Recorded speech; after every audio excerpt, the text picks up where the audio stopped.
the Ouija board for a second. Oh, Good Tuesday evening. This is February the 8th of 2022. We're full of twos here. Two. If it wasn't for the 8, we'd be 2 across the board, except for a 0. But anyway, welcome to another fantastic intellectual discussion about all things strange and abnormal.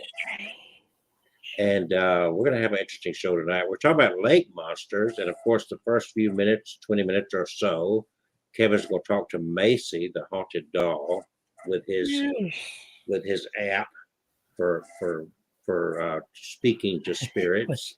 with my eye. And speaking to spirits, there's always this ongoing debate about the Ouija board.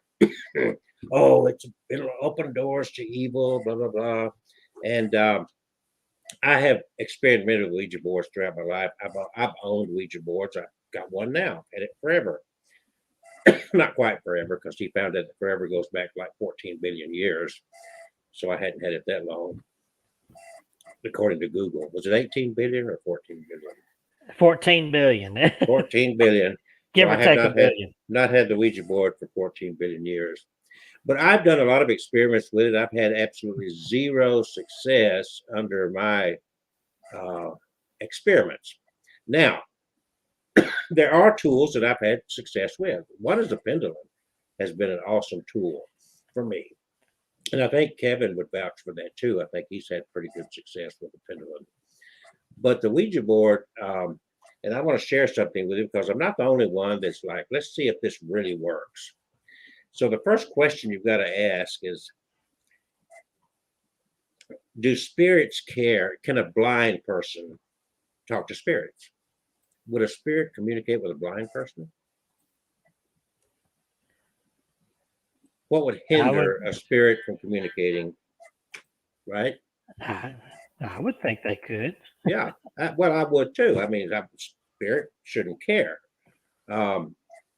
So I'm going to share this little video here that I've done this before, and I ran across this video that does the same thing.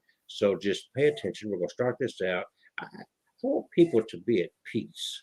I don't want you to live in fear. That's where I'm about right here. Kevin lives he's collected all these haunted items, and he don't live in fear. I don't think, Kevin, in all your collections and all the stuff you've been through, I don't think you've had a horrible, earth-shattering experience that just said, "Oh." And he's been doing this for quite a while. But let's take a moment here. Let me find. I hope I didn't lose this. Where is that? Did I lose it? Did you lose it? You lost it a long time ago. Here we go. I just got a lot more open here than I thought. Well,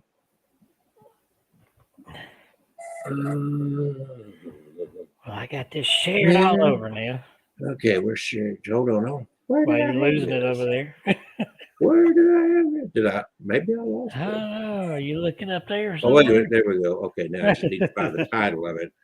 So there we go. So let's watch this. And I've done this before with people other than just myself. Let me get up here where it started. Oh my God. Oh. Paranormal expert Mark Edward is helping these volunteers use a Ouija board to reach out to the spirit world. Grandpa, are you happy? And now this woman seems to be in a deep supernatural conversation with her deceased grandfather. Yes. That's good. Grandpa is happy. Are you starting to believe? So now how do you feel? I know, it almost makes me want to cry. I'm happy that he's happy. I'm a believer. More now? More now. Yeah, I doubted a little bit at the beginning, but after doing it and experiencing it, there's no way I can doubt it now, I think. At this point, we could easily let these people leave convinced they contacted the spirit world. No way you can doubt it. I don't think so, no.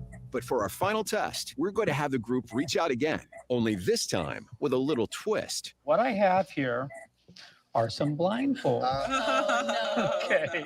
Surely blindfolding our participants won't make a difference to the spirits. Okay. Thank Or will it? I'm going to place the planchette in the center of the table. Now is going to be the moment of truth. Spirits, can you speak to us? Are you there? Right there? Kendall's grandpa, show us that you're with us again. That's odd. Are the spirits drawing a blank? You know what year he died? Yes. Okay. What year did you die? Right there? Okay. Here's the second number. How do you think our new believers will react when they find out the spirits are having some technical difficulties? The third, one more number. Okay. You can take your blindfolds off. Now, what year did he pass away? 2010. So this should be conclusive evidence at this point. Now, the spirits did a fantastic job without the blindfolds, but with the blindfolds on, this is what I got when you went for the date from Grandpa, who was so clear before, right? Here's what you got. You got a J and a K, and you got 3 blanks that were on the middle of the wood. There was no numbers here, here, or here. She looks like she just saw a ghost. So what's going on here? Before, the spirits were answering their questions perfectly. Oh. Did they suddenly forget how to spell? And if everyone swears they aren't in control, I'm not moving it. then who or what is moving the dial? Okay. So I have experimented, and I just have had no success under reasonable conditions, with the Ouija board. Other devices, yes. I'm like Kevin when it comes to spirit boxes and whatnot. I've heard some phenomenal stuff. Can't 190% vouch for where it comes from or what it is, but Hollywood and whatnot has overkilled the Ouija board, and it's just not. It's not. The portal is the mind. At the end of the day, the portal is the mind. If you open your mind up to it, you can. In the world of exorcisms and whatnot, it's called a perfect possession. So a perfect possession is where someone wants the possession. So some of these eager beavers, in ghost hunting are so eager for that experience that they grab a hold of every little thing they can. And again, I think Kevin will vouch for this, that they just put out some really, like Zach Bagan and his crew. You got to be able to understand. So if you're really interested in the experience, and I've had experiences, but I tell you what, I would say 99%, 97% of the experiences I've had is when I wasn't looking for the experience. Yeah. Wasn't even thinking about the experience. Bingo. And- I'm sorry if you're having an experience every time. It's not an experience, it's you. You're stretching it. But if you're afraid that you're going to let some evil entity into your life, into your space, this is the portal. That brain right there, that's where it's going to come in. It's not going to come in through some device. I'm going to use my telephone as to communicate with the spirits. Are you with me? Woo! Okay, spirits are here. All right. And that's not knocking. I'm not saying there's not spirits. People take me totally wrong. It's just like anything else. It's like just because I don't agree with a Ouija board and it's phenomenal or whatever, I'm not knocking the fact that there's something out there. But I really try to calm people down on this Ouija board thing because it's a Hollywood overhype. And then all the ghost hunters, ooh, you got a Ouija board? Oh, no. And like, calm down. How long have you had that REM pod? Well, since Halloween weekend, so Show everybody the REM pod. 3, real quick. 4. Oh, look at this REM pod. What is this REM pod decorated with? It's got a Ouija design. So how many evil spirits have you let in your home since you got that skull? Ouija None, board. none that I know of. Okay. See, Kevin's still the only evil entity in his presence. And he's also he's also Pentecostal talking in tongues. So anyway, go ahead, Kevin. I didn't say Okay. anything. Oh, I thought you were okay. So now I'm gonna back up here because we're gonna do our opening. I just wanted to get that out of the way. It's just something I thought of, and I want to present that. Fear is a horrible thing to live with. So people take a breath. And if you're interested in the Hollywood stuff, Travel Channel's got that 24/7, and you can watch that guy go all day long. And it's good entertainment. But the real world of all things paranormal is a whole different world than what you're going to see on the Zach Bacon show. And I like Zach. Don't get me wrong. Okay, it's entertainment. I've actually never seen a full episode of Zach, but Well, I saw him when it first came out. He'd run around the country, and they would get locked in these places all night. I don't know what they do now. I think they still kind of do the same thing, but Yeah. I haven't seen a new. Well, I guess they're on Discovery Plus now. I don't even think they're on the regular TV. I've got Well, Discovery they're Plus. I just on the- haven't looked at it. It may be reruns, but they're on the Travel Channel too. But the show Yeah. I like on the Travel Channel is the one with Ozzy Yeah, and his Ozzy. wife, and their son is interviewing them and showing them clips of what do you think about this? Was this Bigfoot? or And was that a everything ghost?" to him is a what do they call it? Ball lightning. Yeah, It's a ball lightning. the board lightning. It's double exposure. I must admit, I own a television, but I do not turn my television on. There you go. All Um, right. But what kills me is the ghost shows that I have seen, and I laugh my ass off at them. They try to taunt the spirit. Oh, that was Zach. That was Zach. Is that Yeah. Zach? Okay. That was the original Zach right there. I think he's calmed down a little bit, but used to he would come out, you weak ass mothers. Say, cool, do something to He would me. flex And his he'd get muscles. scratched He would say, look at that. Look at those He'd get guns. scratched and he'd turn into And a then they baby. I run can't believe it did that to me. And then they run like little titty babies. Well, especially that one camera guy. That's the one I'm mimicking all the time. Yeah. Dude. I mean, as you can see, think about back when Kevin and I were at that little house. And Shelby? No, the little house in where we got the knocks. The little house on the prairie. Oh, Nadine. Yeah, Nadine. The little doll Nadine's house. little house. Dollhouse in the cemetery. How was our Mhm. reaction? Mine was, Yeah, "Where's but Kelsey?" but you know what, Catherine, you're from Westover. You're always slow. You never react. Whatever. Listen to Mr. Alabaster calling you slow. I know. Oh. Um, See, but if you're gonna make anything go viral, you got to learn to react. You know. You gotta go, well, here's the thing.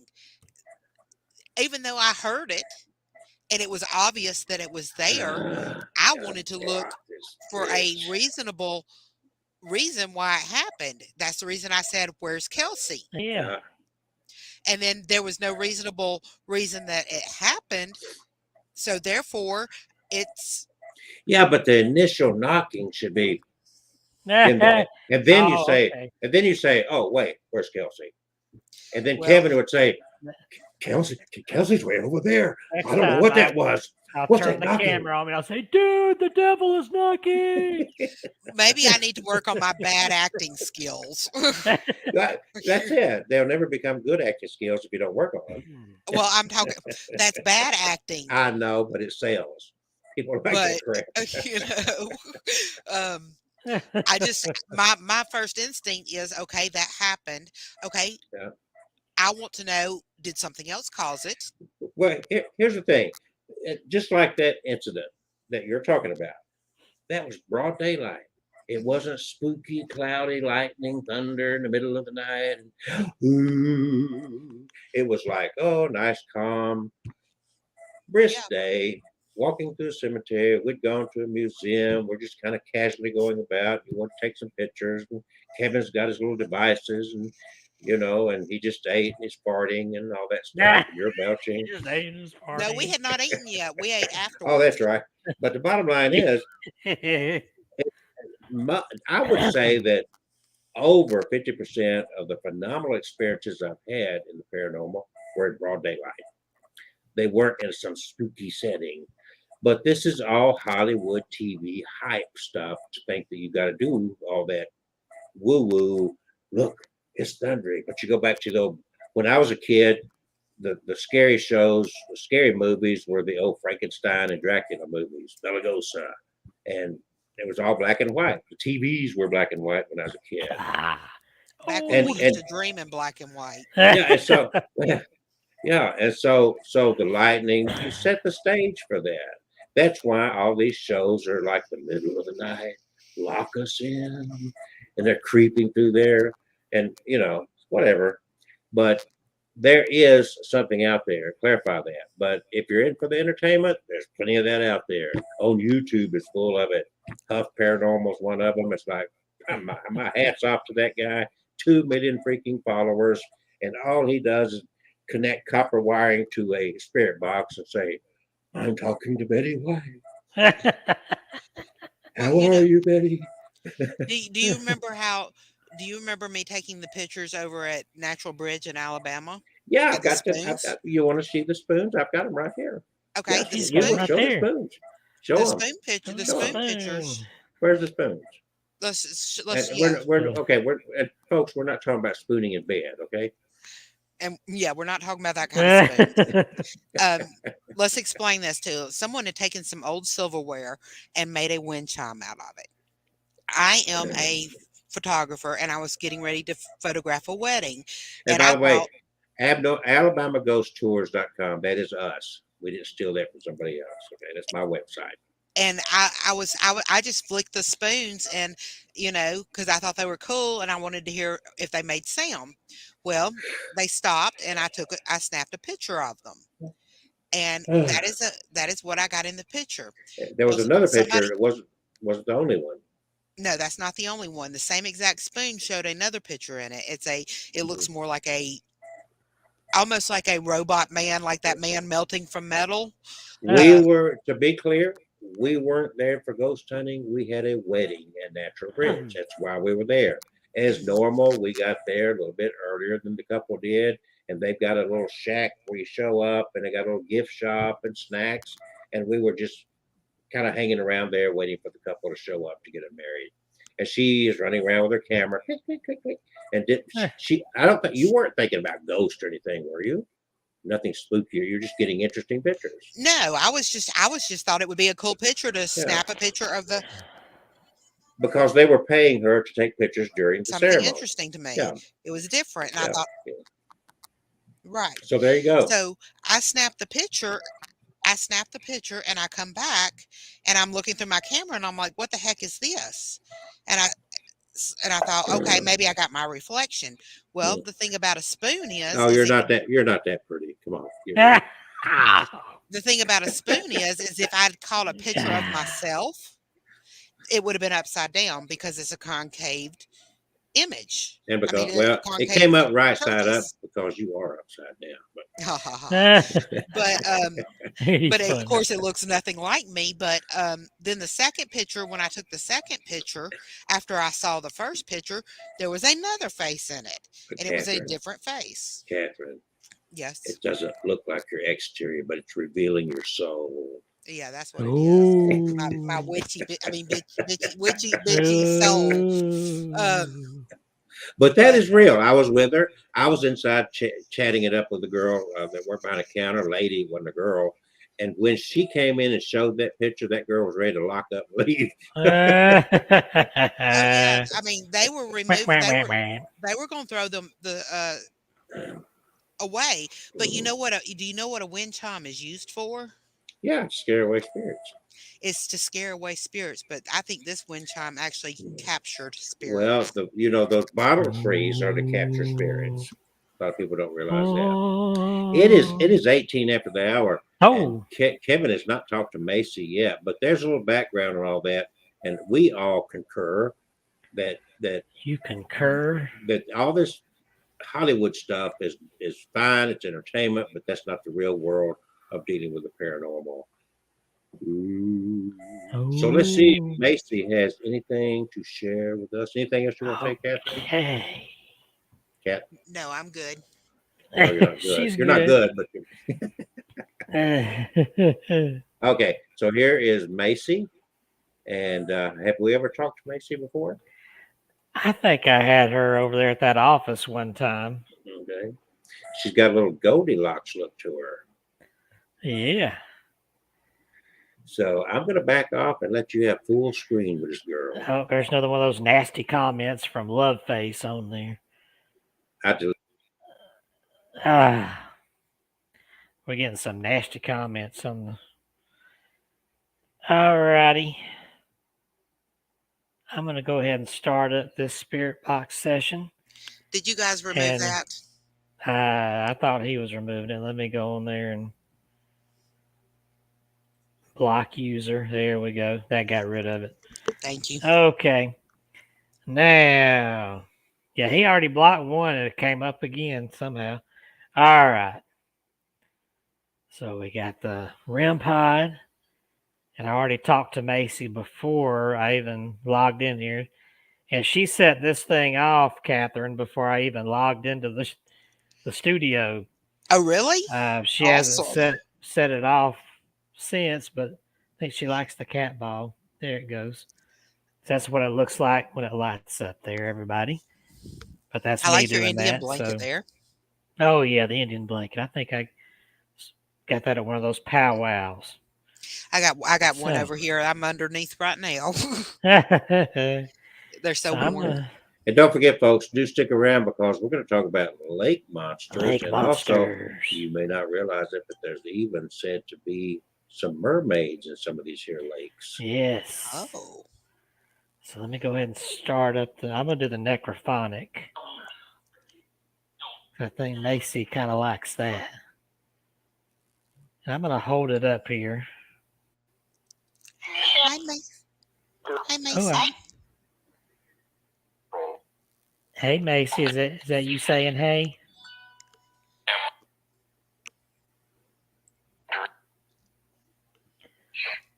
Just talking to this device in my hand here, and I can hear you.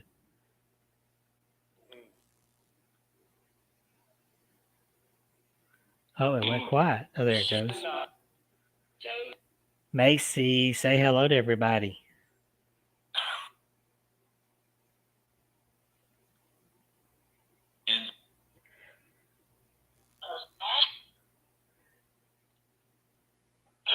I should have told her story again. She was the victim of an abusive, drunken father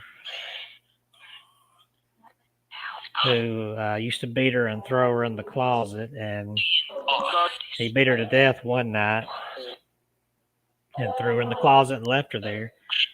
And then he got arrested, got his butt thrown in jail.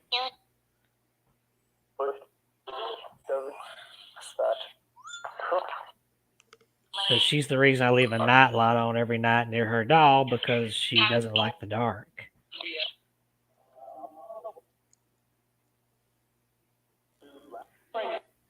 I think you're happy now, aren't you, Macy?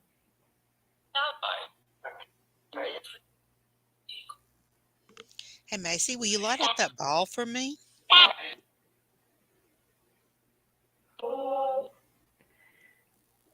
Macy, can you light up that cat ball again like you did a little while ago?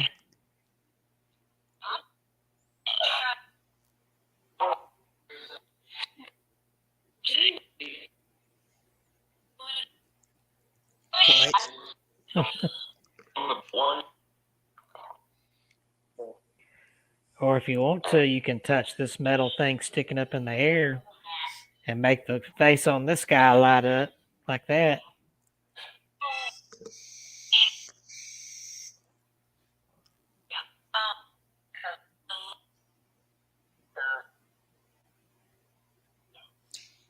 Your doll sure is pretty.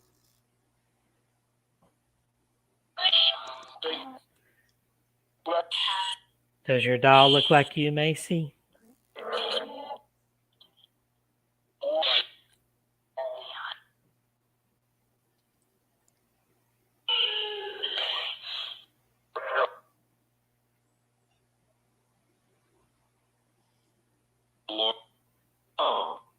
How old are you, Macy?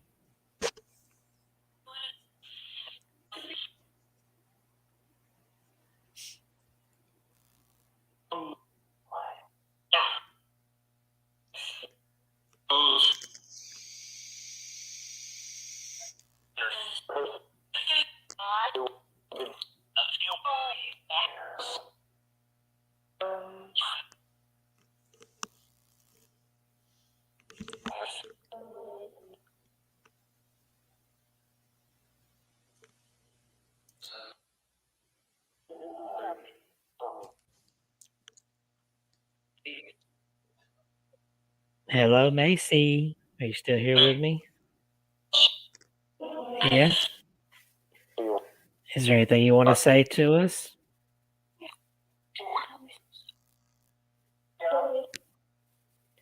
I hear you talking. I don't think I can hear you. Oh, what you're saying, though.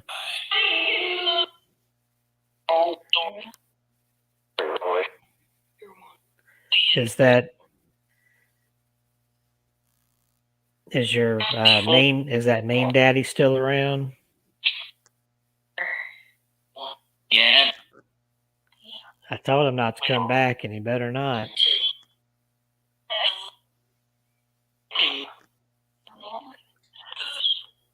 He came through the spirit box one night when I was doing a spirit box with her, and I told him, get the hell out. Well, he doesn't need to be around her. No. Are you okay, Macy? Yeah. Don't be scared, Macy. If you'll light up that ball, I'd greatly appreciate it. I've always wanted to see that ball lit up by a spirit.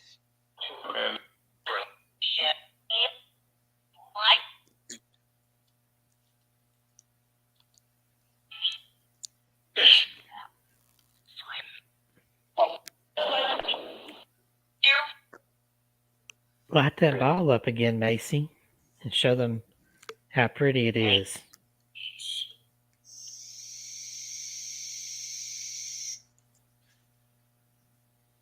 I got to get me one of them balls. There's those comments again, that love face thing popping up on. How are they getting in here and doing that? We keep blocking them. Go in here and block them.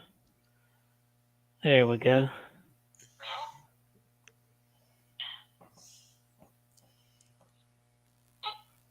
Macy, light up the ball for me, please.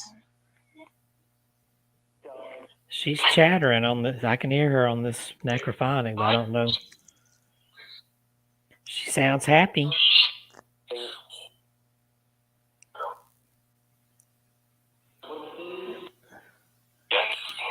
Macy, do you like that I still leave the night light on for you every night?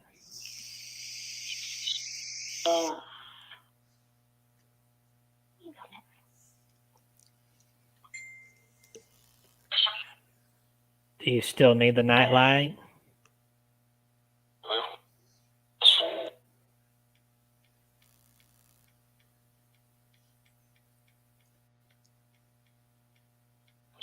You told me one time before that you came from Adamsville.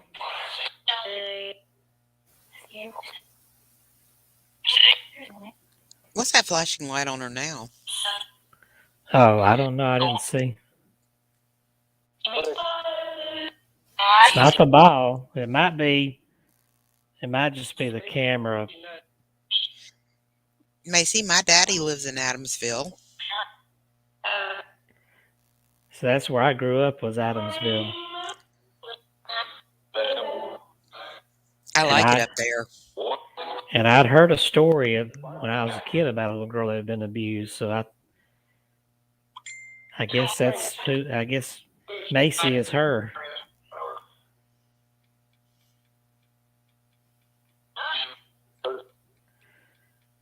Do you still have fun with your spirit sisters here, Macy?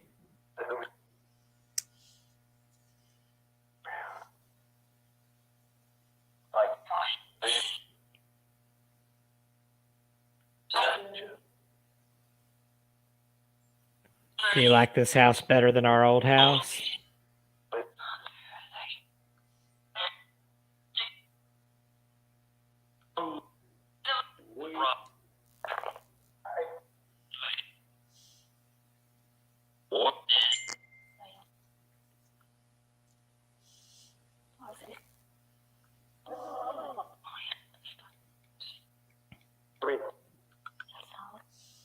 We're going to talk about creatures in the lake tonight. Have you ever seen a lake creature before, Macy?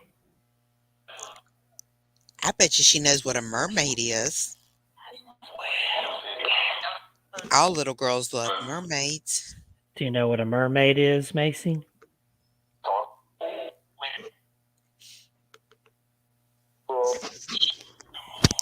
My little girl's favorite movie was Ariel. And she's all about mermaids. Even to this day, and she's older. Oh, she said something loud that time. Do you like mermaids, Macy?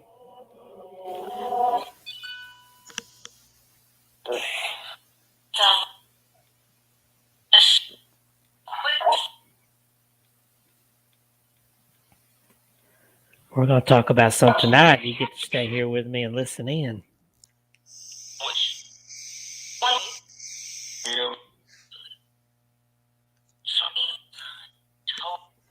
And we better get to that. Is there anything you want to say before we talk about mermaids, Macy?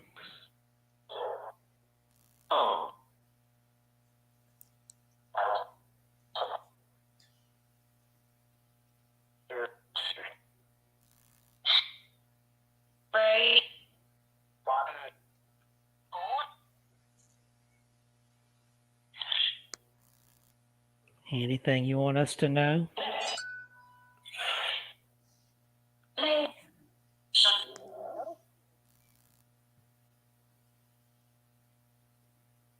You're just a happy girl, aren't you?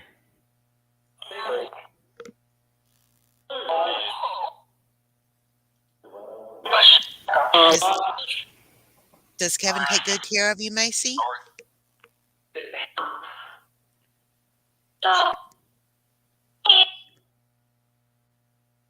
Am I still taking good care of you? Hey.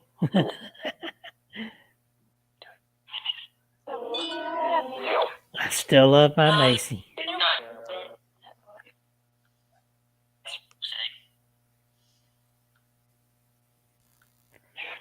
Well, all right. I guess we better get on with our mermaids and lake creatures.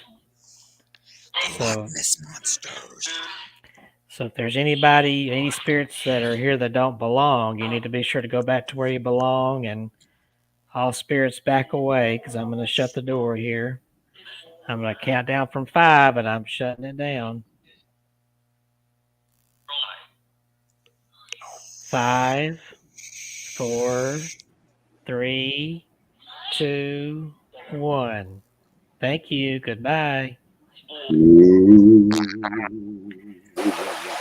There were a few phenomenal things. I couldn't make out exactly what I was saying, but there was clearly a lot of female voice there. Yeah, she spoke. One time she said something loud when Catherine was talking about mermaids, but I couldn't tell. Did she got excited. Did the cat ball ever light up? No. Yeah. Okay. Yeah, I bet it will before the show's over with, though. I think she's going to light it up just for me. Just for you? Yep. Just for us. Ladies and gentlemen, it is 7:33 on a Tuesday evening where the abnormal ones are usually here. Same time, same place, same channel. Every Tuesday night. We'll be going into, real quick now, into our 4th year. Can you believe that? 4 years of nonstop abnormalities right here. We have fun. We don't make any money doing this, so please buy books. And Kevin's going to promote some. Kevin's got your latest book. Just show him your latest book. Your latest book. The one that's not out yet, or yeah, the one that's. I don't have a picture of that up here. You don't have a picture of it? No, I'd have to You get a had picture something you posted. on What do you? Facebook, but Yeah, that was but from my phone. this is our show. But And I you don't. here, and You're not prepared. You're not prepared. hey, here, hold on, you didn't. What are you I'm surprised you gabbing didn't. about? I'm surprised you didn't snatch it and put it up there. You know, you Let me expect me. guess. Well, while you're doing that, I'm going to put mine up there. How's that? Well, you just put yours up And there. I'm also going to put my little feeder at the bottom because I am the wish doctor. Ladies and gentlemen, the wishing Here's the machine you wish find out doctor. about at the wishdr.com. I have literally, for a year and a half, I started that during the pandemic, the beginning of August, end of July of 2020. And for a year and a half, I have continually sold these wishing machines, constructed them, literally shipped them all over the world. The only place I have never sold a wishing machine is in Alabama. But also, Dating the Dead and Spectrophilia, you can learn more about that book by going to datingthedead.com. I've also added some more video up there. A lot of interesting, fascinating stories. This is not a fiction book. Some of the stories are actually can be proven to be 100% authentic. Others are you have to take somebody's word at it. But it's a very entertaining book, full of fact and possible fiction. You be the judge. So that is mine, and I'll let Kevin do his thing. Yes, I just blocked another one of those love face comments. Good How are they God getting in here? Almighty. And they're on your channel because I looked on mine. They're not coming in on mine. There's my newest book about to come out, Dark Awakening and Other Tales for Did a you say- Midnight did- Hour. Did you say your nudist book? His Newest. Oh, Newest. I was just looking at all those love face things. I was okay. And he's the alabaster slow. Yeah, he's Alabaster Slow. But that book's about to come out. Some good scary stories with that spooky cover on it. I can't wait to read this one. Finishing this thing up, and then hopefully I in will March, say hopefully that. before the Gardendale thing. Oh, and we've got to set up a Saturday for that conjuring place that wants us to do a signing. Are we going to do that or not? I just ordered a bunch of books. I want to do that because Well, I why don't ordered we- books too. Why don't we plan a time where you and I could just go down there and talk to the lady? Because she told me straight up, yes, let's do this. She said we could sell your bumper stickers, we could sell T-shirts, whatever. What about my Ouija boards? Or Sure, Ouija sure. boards. If you got them, take them down there. I've got. I need to get stuff to make a few more because I've got some amazing ideas that I want to do. Well, I need to get some more future corpse T-shirts and also some Dating the Dead T-shirts too. So let's get this rolling, people. This is 2022. We got to rock and roll, man. 22. Rock and roll. So now let's segue into the lake monsters. And let's see. I want to start that out with a video that's going to tie into a local. And then I've got a local. Yeah. I've got a local story of a lake monster not far from where I live, and so does Kevin. Yes. But since I've got a video that I did back in 2020, and it was a perfect place to go during the pandemic because there was no one there except for lake monsters. Let's take a tour of this place. I won't make you all the way through it, but just kind of give you a feel of this place where there is said to be, where am I finding? Said to be a lake monster. Let me get this set up.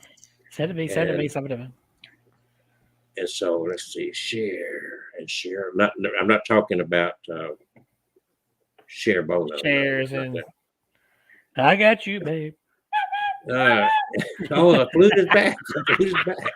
Here we go.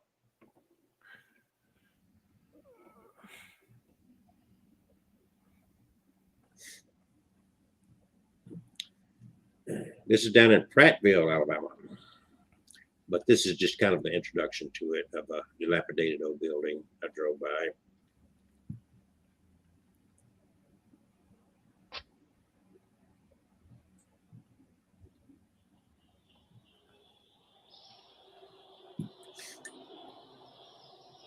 Oh.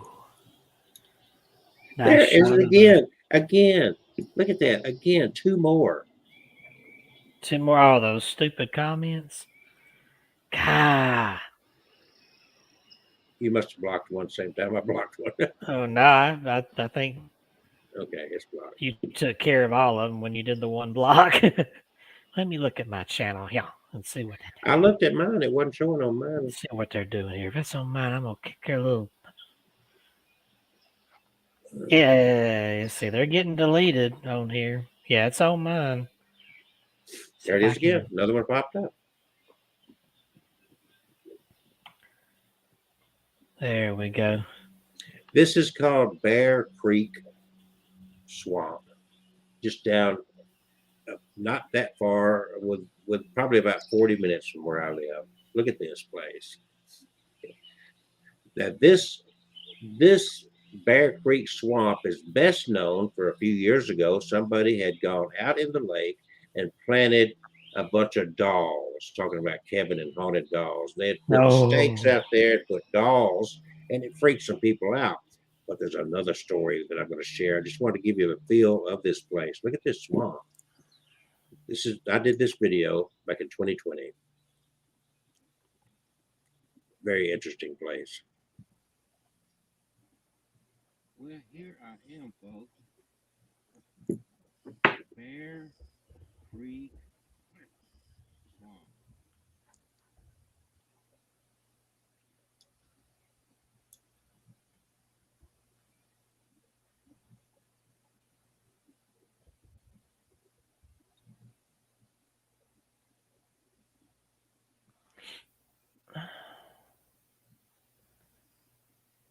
Wonder how many people have been lost in this here swampy area.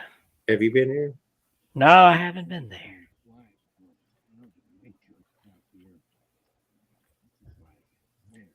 It was very hot that day when I filmed this. The fortunate thing was it was very shady out there. I hope I don't have any quicksands out there.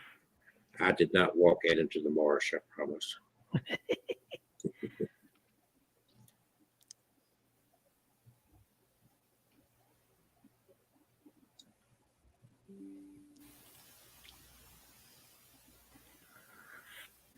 Those Eric? comments.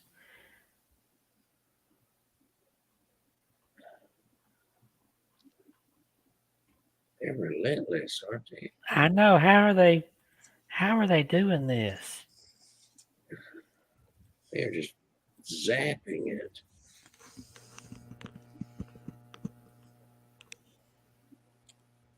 So this is the area where the story goes that the lady, I guess, lost her baby. So if you stand out here and you repeat 3 times, God, there's 50 million of them up here. I have your baby, I know. I have your baby, I have your baby. I guess you're supposed to upset the old girl. God, they're way up there. There's 5 billion of them. They're trying to sell their love face. Eh, All I know is every time I block, a new one comes up. And I blocked them on my channel too, so I don't know how they're doing this. And I reported it to YouTube, which I don't know what good that's going to do. Right weather, the right time of day. But it's coming on your channel, isn't it? Yeah, but I blocked them. Now it's not. I don't see any new comments on my channel, but somehow they're coming up here. I don't know what's going on. They're not on your channel now, are they? No, well, let me go look.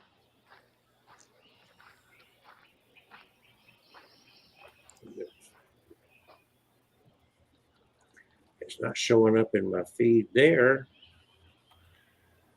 I just don't. Now I can't block because when I try to click block, it says an error occurred. So I don't know what's going on. It's okay. It was showing up on mine too, Oh, okay. but it shows deleted. They were doing it both places. It says I deleted the message. Deleted.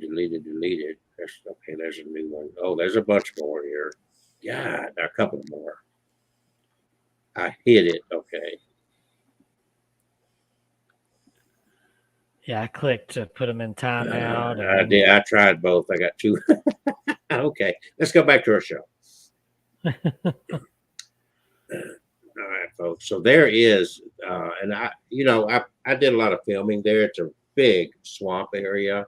The road I was on goes down the center, and it's on both sides of the road. I just simply parked and took a walk.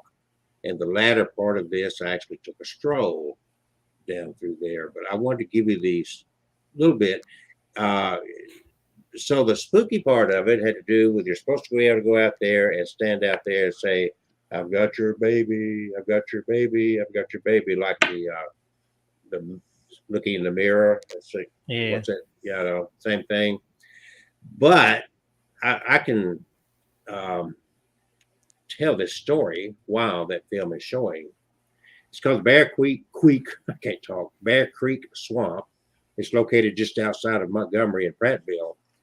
It is probably one of the oldest untouched parts of Alabama. The Alabama Indians, who lived in Autauga County, are among the oldest tribes in Alabama, settling in the area since archaic times. Legends from the native people here speak of the strange creatures that lived in the swamp and of the spirits that haunt it. Over the years, more unusual sightings from the location have compiled a proverbial paranormal smorgasbord. Strange lights are said to be the spirits of elementals in the forest. They're the most common report, but other eyewitnesses say a shrieking woman in white roams the swamp looking for her lost child. The legend says that if you park your car in the depths of the swamp and stand outside and announce that you have the woman's child, that's what I said. You heard me say it while I was out there. "I have your baby. I have your baby." And announce that you have the woman's child, she will appear and mercilessly pursue you. Well, I can't even get a real woman. I can't even get a real woman to pursue me. A stranger's story comes from interviews I conducted with local hunters who claim to have seen a cryptid beast and heard the wood knocking of the creature they believe to be Bigfoot. The creature has been seen on more than one occasion. It's described as 8 to 10 feet tall and has a dense brown and black toned hair covering its entire body. The most obvious feature of the beast is its horrific smell, reportedly similar to that of rotten eggs. Prattville's always had a very distinct smell. But if that is what reeks in Prattville, I bet the place is crawling with swamp creatures. So there's the story, and there is the view of Swamp Creek as recorded by yours truly. And we will now move on. Yeah. Is it time to move on to me? We are back to Kevin. I told my lake monster story. So, Georgia Ghost Hunter joined us. So, hello to Georgia Ghost Hunter. Hey, Georgia. He Hello. was asking about orbs on there. I don't know. What, did he see some orbs? Georgia, did you see some orbs in my video? He might have seen some orbs. He said he watched something earlier, and there were 2 orbs on each other. Oh, Could have been 2 bugs. Well, I think that Kevin and I probably agree on orbs. That I would say 99.999% of orbs is like insects or dust particles. I'm not convinced of orbs at all. Years ago, at a little country abandoned church with a graveyard next to it, I caught 2 different orbs out there of a distinct color, red and blue or something like that. Those were the closest thing that I've ever seen to an orb that I'd say might have been something. Yeah. But if that's the best that a spirit can do is an orb, then go ahead and do your Jesus on the toast thing. That's all I'm not convinced. I've seen some, like, you can obviously tell that some things are dust and are whatever floating up, but I've actually seen some that come across as something a little different. They have color to them, or they look like they have faces in them. I don't know. But majority of them, I think, are dust, especially when you're in these old places. And when you pick your feet up, you're or you touch something, you don't realize you've touched it because you've got your clothes on and it rubs up against something. There's dust everywhere in old places. Yeah. And I'm sorry, but if Kelsey's house is anything like my house, he don't dust either. Well, here's my story coming up next here. This big fella was captured in the not literally captured, but on camera he was captured. The White River Monster in Newport. Actually, not. Wait a minute. I got the wrong article up here. That's not the White River. Let's see here. Where did my article go? I know. Get the Black River up of there. I think that day. Well, that's the right picture there, though. But where's the article? I think Kelsey stole it. Here we go. I'm finding it now. Hush up. I think I'm finding it now. Dad, darn that Kelsey, he stole it. I got all these Where the heck? Right here. I've got it right in my hand, right here. I stole it. Right here. Will you put it back? Put it back? That says Arkansas. That's not. Where's my?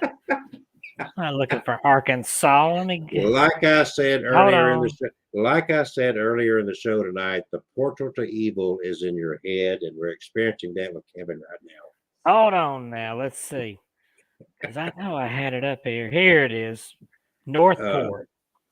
Northport, Alabama. I found it now. That is the correct picture to go. Okay, let's identify for people. Northport is basically Tuscaloosa, so let's just get that out there. And that is a picture of whatever they saw out there. This photo, it said, this is a photo. It's not a video. It says this photo was taken in 1972 by the late Andrew Robertson, showing what he believed to be a friendly Loch Ness type monster in Northwood Lake. It's Northwood Lake, which is now a subdivision. Yeah, the rest of the story is that is a big plastic bag that somebody disposed of a dead body in. What? Oh, shut up. Let me tell my story here. Most believe this to be some sort of floating object. Thank you. But those in attendance on that late evening of August 8th, 1972, tell a different story. Those tales that you say right there. Tell story. Hey. Quote, I've seen her 3 times. The water gets really green.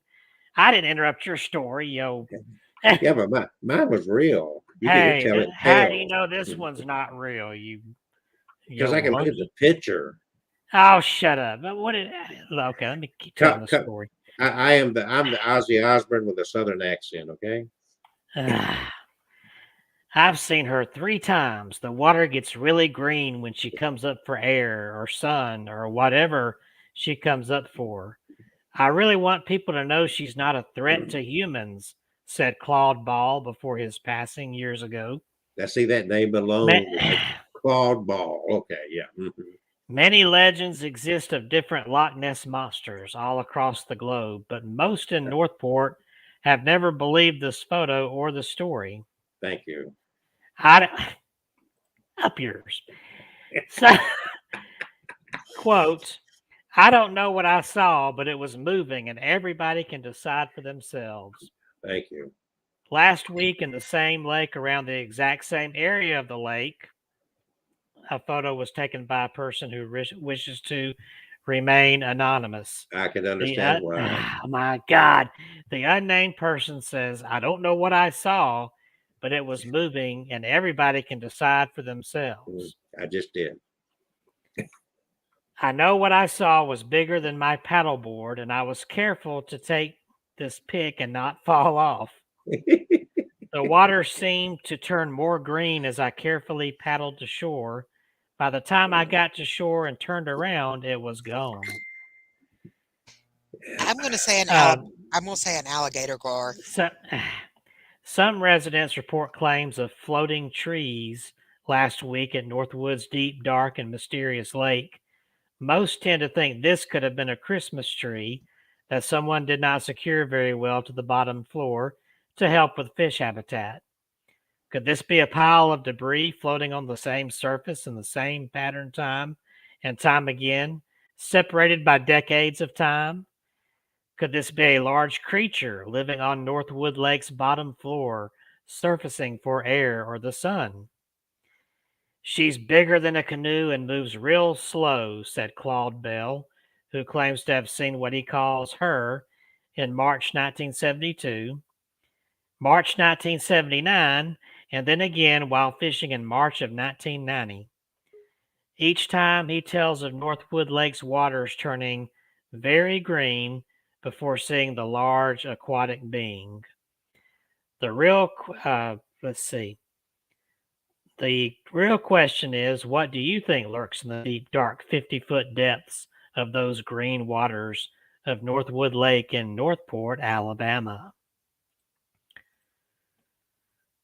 Oh, Kelsey took himself off. I look at him laughing and talking. Yeah. But I mean, you know, there's some things that are very highly questionable, like, you know, but come on, that picture, first of all, you guys were not even alive in 1972. I was, and I know what kind of camera, I know the foolishness we did back then. I was like 17, 18 years old then. And you took your little Polaroid Instamatic cameras and you threw a plastic bag in the river and said, you went, well, you know what? That lady in white chasing people in your swamp, that's nothing but a freaking meth head. They didn't even have meth back then in the Indian. Yeah, they did, you little bald-headed monkey. It was just probably something else. Okay, I got a story. Oh, you are a story. Go ahead. Okay, this is called The Lady in the Lake. Oh, I know that one. She's down in South Alabama. This is in Jefferson. No, this is in Jefferson County. Oh, that's the one over. Okay, Lake. Yeah, go ahead. All right. Most people who have lived in Jefferson County, Alabama for a while have heard of the ghost story about the Lady of the Lake at Bayview Bridge. Yes. The way the bridge was constructed causes tires to make strange noises when you cross it, and high school boys used to take their girlfriends across the bridge to scare them. The old bridge was replaced in 1977, but many say that the area still remains haunted.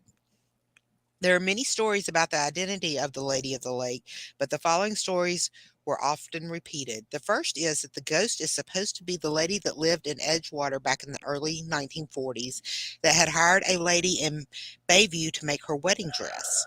It was before everyone had cars and people still walked most everywhere they went. It's stated that the girl had gone to her final fitting and was on her way back home with her dress when she was attacked by a pack of wild dogs and killed. Another version states that the girl ran away from her wedding when she crossed the bridge and her car ran off the bridge. And a third version states that she crashed through the guardrail on the night of her wedding and she is looking for her groom. Another story is that a mother and her child were crossing the bridge in their car and it crashed into the creek, and the mother survived, but the child did not, and the mother haunts the bridge looking for her child. Once a man reported a new car suddenly stopped on the bridge and he saw strange misty figures on the bridge. Handprints on the windshields were often reported by people. So that's the Lady of the Lake. It's an alligator gar. It's an alligator gar. I'm sorry, but I think the thing in the lake's usually an alligator gar. But now see, he wants to talk about me. Oh, wait till his next story starts up. I'm gonna butcher him. I'm through. Love Taste XYZ. I'm yeah. Oh, not again. I'm so depressed. We do not want to see your trashy girl, so please. Hey, Love Face, won't you bite me? I have to. They're on my channel now, and I deleted. I blocked them. I hid them from my channel. I can do more when I go directly to my YouTube channel than I can from within. I mean, check mine and make sure it ain't coming up. View deleted. And I said, hide user on this channel. Hide user on this. I don't know how they're doing this. I don't know either. They shouldn't be able to. Well, I'm gonna bot it in a minute. It's nothing but a bot doing So- it. You really can't stop them. Just Yeah. nobody click on the link, please. Yeah, should that I would not be dare good. to share the next story, or am I going to get butchered again on the butchering Well, block? I think it's come back around to me now, hasn't it? Oh, okay. Well, I thought you were Or, busy or, getting or, rid of. or have I been put in timeout? I thought you were busy. Well, you got a Yeah. picture of this, but I'm going to tell a story. You could put your picture up there about the legend of the Bear Lake monster. Yeah, that's the. Where'd that thing go? There it is. So the Indians, and I don't. First of all, I don't like the term Native American or Indian. I'm going to explain why. First of all, they were not Indian. We called them Indian because the explorers thought they had landed in India. So that's a misnomer. And they He were not called them Native. Indians. There was no America, so they were not Native Americans. They were indigenous. So the indigenous have a tradition concerning a strange serpent-like creature inhabiting the waters of Bear Lake, which they say carried off some of their braves many, many moons ago. Just Since trash bag. then, they will not sleep close to the lake, neither will they swim in it, nor let their squaws and papooses bathe in it. Now, it seems this water devil, as the Indians called it, has again made an appearance in recent Lies. times. A number of our white settlers declare they have seen it with their own eyes. The Bear Lake monster, they now call it, is causing a great deal of excitement up here. S.M. Johnson at South Eden was riding along near the lake the other day when he saw something a number of yards in the lake, which he thought was the body of a man, just like one in Northport. He waited for the waves to wash it in, but to his surprise, found the water washed over it without causing it to move. Then he saw it had a head and a neck like some sort of strange animal. It was Kelsey swimming. That's it. On each side of the head were ears, just like me, or bunches the size of a pint cup. He concluded the body must be touching the bottom of the lake. By this time, however, Johnson seems to have been leaving the place so rapidly he failed to observe any other details. Well, the very next day, 3 women and a man saw a monstrous animal in the lake near the same place, but this time it was swimming at an incredible speed. According to their statement, it was moving faster than a horse could run. On Sunday last, N.C. Davis and Alan Davis of St. Charles, Thomas Slight and James Collings of Paris, with 6 women, were returning from Fish Haven when about midway from the latter place to St. Charles, their attention was suddenly attracted to a peculiar motion of waves on the water about 3 miles distant.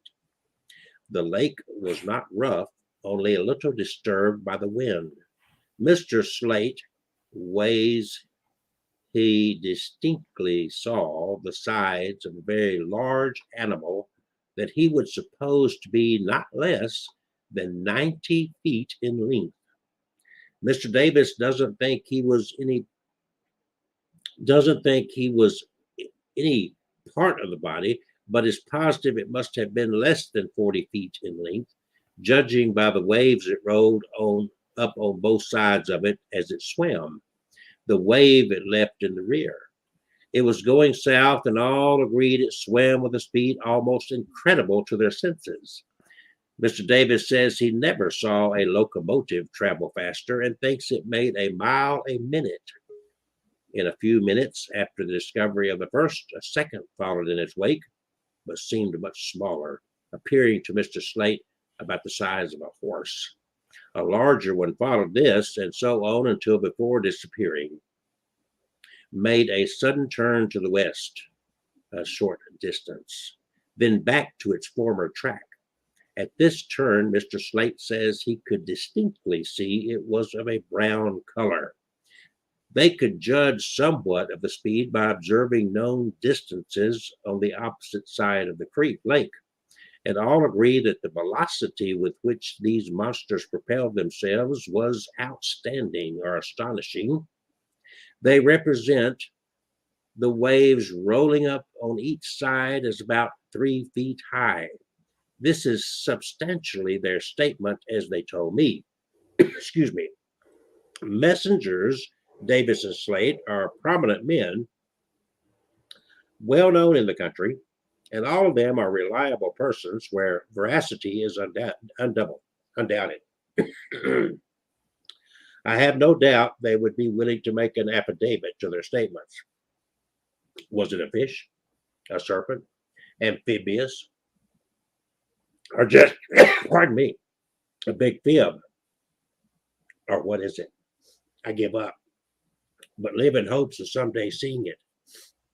The Desert News ran the story July 31, 1868. Great excitement followed. A news staff member during the next month quizzed many Bear Lake people and found hardly a person who doubted it.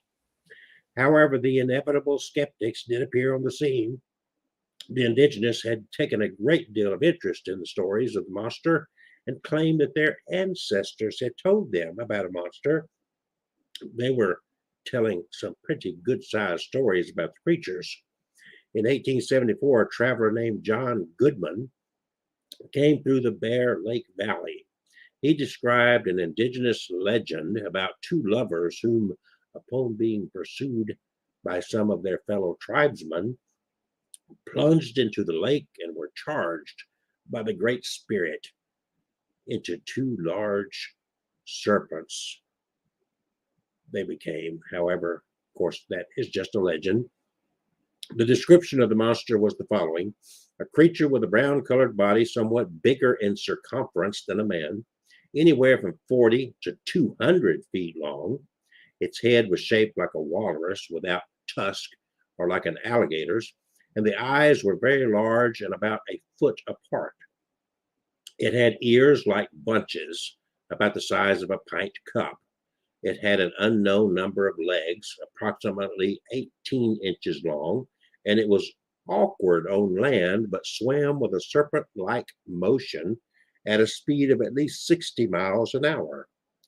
No one ever described the back part of the animal, since the head and the forepart was all that was ever seen. The rest was always underwater. Make believe? No one knows for sure. Hello. End of story. Hello, end of story. Are That was the end of the story. we getting some more of this people doing this crap here? I don't know. My computer just went crazy on me. Can you guys hear me? Yeah, I can yeah, hear you're doing you. fine. Yeah. You're doing fine. You're doing fine. I don't see any other comments, but I don't know. I see a bunch of comments, but my computer just totally went crazy on me, and like I had to log out and log back in, and like my whole screen it went black screen. Well, they're totally blocked on my YouTube, and no new stuff is coming up. They're blocked on mine, so I don't know. So I don't see any new stuff coming up really now. So well, is my picture on there? Because it's disappeared on my end. Your picture. No. Well, get the pictures off of there. Let Kevin. me get the Bear Lake thing off of there. No, you are black and beautiful. well, I'm sorry, guys. Y'all don't get to see my face tonight. Oh. I would turn my camera on, but it doesn't work. I don't know what happened to my picture. All those that love me already have pictures of me, so an autograph. Blanche, what? Should I? Let's see. I've got the next story up here. Should I go ahead and move on with that? You absolutely. It's time to absolutely. People, it's 8:08 on 2/8/22. We got 2s and 8s here, right at the 8:08 hour. 8 is the magical number in numerology for money.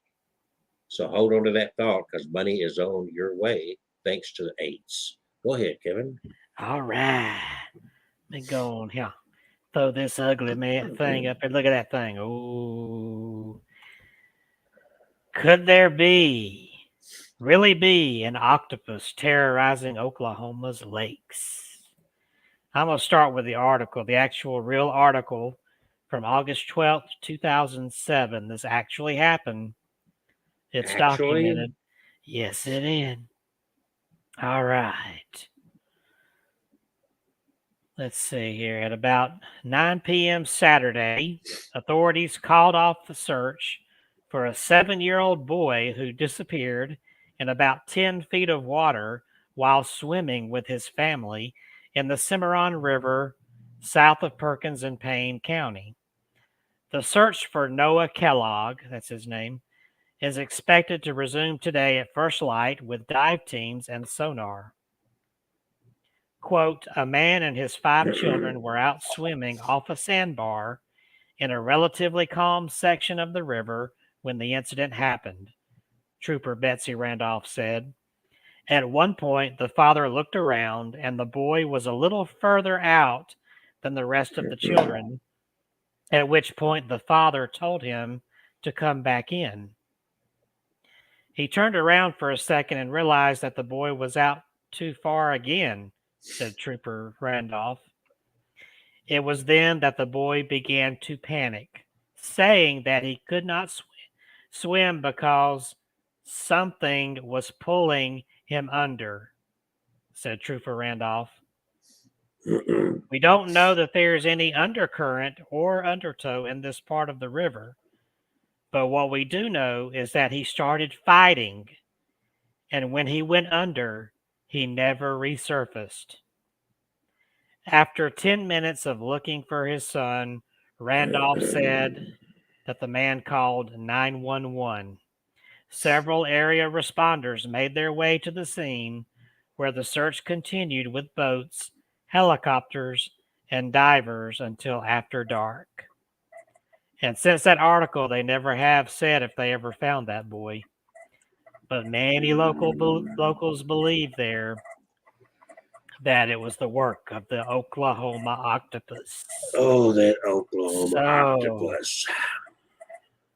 As the rate of unexplained drowning deaths has reportedly crept up in Oklahoma's placid lakes, some observers have turned to an unusual explanation, a freshwater octopus. The legend of a killer cephalopod lurking in the murky waters of the state's lakes, Thunderbird, Lake Tenkiller, or Lake Ulaga, has been surfacing for at least the past several years. Animal Planet's Lost Tapes even aired an investigation of this crypto creature. This beast, dubbed the Oklahoma octopus, reportedly drags swimmers down with its many strong arms. How could a sea creature have found its way to lakes in the heartland? This unlikely animal, people have explained, might be a rare living fossil left over from the time, tens of millions of years ago, when this part of the country was indeed a shallow sea and a perfect octopus habitat. Over the millennia, this particular line of octopuses has adapted to fresh water, these proponents suggest. The octopus is a marvel of adaptation, thanks in large part to its short generation time, just months to a year, and its thousands upon thousands of offspring. In its hundreds of millions of years on this planet, the octopus has managed to populate just about every corner, crevice, and water column of the seas, from the warm shallows of the tropics to the deep frigid waters off the coast of Antarctica. It can even occasionally walk on land for short periods of time. Could the octopus conceivably adapt to fresh water as well? Bolstering the case for the Oklahoma octopus, some species of this animal are found in the brackish mouths of large rivers. But this theory has some big holes. First, a shift to entirely fresh water would require some extreme changes in physiology, including the basic ion transport in their cells. No cephalopod has been known to make this whole transition. Second, most of Oklahoma's lakes, including those in question, were constructed in the mid-20th century as engineering projects by damming up local rivers. And a river octopus would have to have adapted to fresh water at some point, and at some point made its way up the Mississippi and subsequent smaller rivers, swimming upstream and navigating numerous dams. Unlike even Bigfoot, Chupacabra, and the Loch Ness Monster, the Oklahoma octopus has granted no photographic clues, no matter how blurry or improbable. Nevertheless, its absence does leave the reported rise in drowning deaths unexplained, except by a few folks who proffer that giant catfish are to blame. So that is the end of that article. Ooh. But that was creepy, that little boy, and that really happened, that little boy drowning, and he said, there's something pulling me in, and he was fighting with something, according to his father, and then he vanished in the water. Those Scary. vanishments. Well, go I ahead. have another one. Go for it. I'm Huh? just go. Don't Okay. talk about it. Just do it. What are you waiting for? Go. Get it out. Shut up. Come on. Shut up. All right, this is an Alabama story. The Oh, Coosa River monster was first documented in a letter to the Gadsden Times in 1816. The letter stated that a number of St. Clair County settlers near Ten Islands, Alabama, had killed a sea monster that was sick and found half on shore and half in the water. When they opened up the beast, it had recently eaten an indigenous, his canoe, a deer, a bow with arrows, and a rifle. It was believed that the sea monster had become ill from eating the rifle. The beast itself was not described in any detail. The next documented incident occurred in 1862 near Gadsden, Alabama, by a woman named Miss Martin. She spotted a serpent-like creature floating on top of the river. Later that year, two prominent citizens, Cherokee County Judge Lemuel Sandifer and Captain J.M. Elliott, saw the creature at two other times further up the river near Rome, Georgia. On June 8th, 1877, the Gadsden Times reported the sea monster of the Coosa had been seen near Ball Play Creek. The story said that respected citizens Marcus Foster was setting up a trout line when he thought he saw a man standing in a boat drifting slowly on the opposite shore. He decided to get a better look, and as he got closer, he thought it was a woman waist high in the water until he got about 50 yards from the object. At that point, it appeared to be a sea monster with a long neck and a face of a horse. The creature looked at him and had large, glowing, pop-eyed eyes and a fiery red-colored tongue. Mr. Foster fled the scene in his rowboat and got back to shore on the opposite bank, where he watched the creature move along the shore until he plunged into the water and disappeared. The creature was spotted 3 more times in 1877 and was reported as being black in color. In June of 1882, a Gadsden Times reporter was in a rowboat on the water about 1.5 miles above Broad Street Wharf when the water near him began to bubble up and a large black mass came to the surface. It scared him, but he realized that it is a great mass of grass and leaves from the bottom of the river that had been pushed by the bubbling gas and was covered in foam. The reporter was convinced that it was probably the sea monster of legend, and the stories about the creature began to fade away until the 1950s. Sightings continue today, from alligator-like creatures to serpents. Some are probably attributed to the alligator gar, which can grow up to 10 feet and is often seen swimming near the top of the water close to the shore.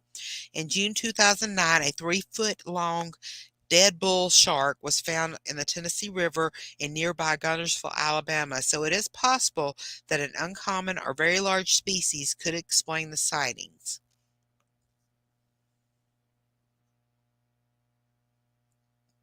You there, Kevin? yeah, I'm here. All right. So that was it. So, whoa, Kelsey disappeared. So I guess I can go Yeah, ahead and. he said he had to do something real quick. He'll be right back. Okay, I'll go ahead and I wanted to talk about this famous photo right here of our own, probably the most famous in the United States is Champ from Lake Champlain. And I want to read the stories and then I've got the article about this photo here that I also wanted to share. So let me tell the history here. The first sightings for Champ began in 1609, and since that time, there have been more than 300 sightings of the elusive sea creature. Said to be the sister monster to Scotland's Loch Ness, or Nessie, Champ is just one of the many strange things people believe can be found underwater. Who knows? It could even be possible to see this beast while diving for wrecks in Lake Champlain or scuba snorkeling. But regardless of how one seeks out Champ, there's no proof or evidence that this sea monster actually exists.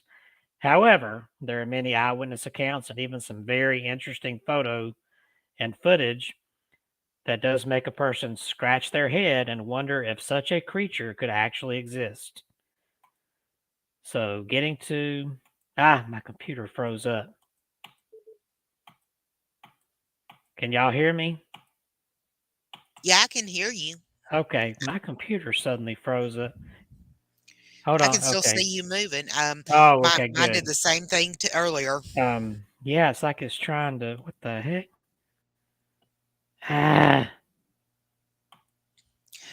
It's not letting me scroll or anything. It's just frozen. Let me try something here right quick. I'm afraid I'm gonna cut myself off of here though. Well, if you do, it'll just be me. Up, up, up, up, up. Okay, here we go. All right, you can still hear me, right? I can still hear you. Okay, good. There we go. I got it unfrozen. All right. So Samuel D Champlain, who the lake is named after, and by the way, this is one of the 3 Great Lakes up in the northern part of our country here. Samuel D Champlain, a French cartographer and also the founder of Quebec, is said to be the first to ever see Champ.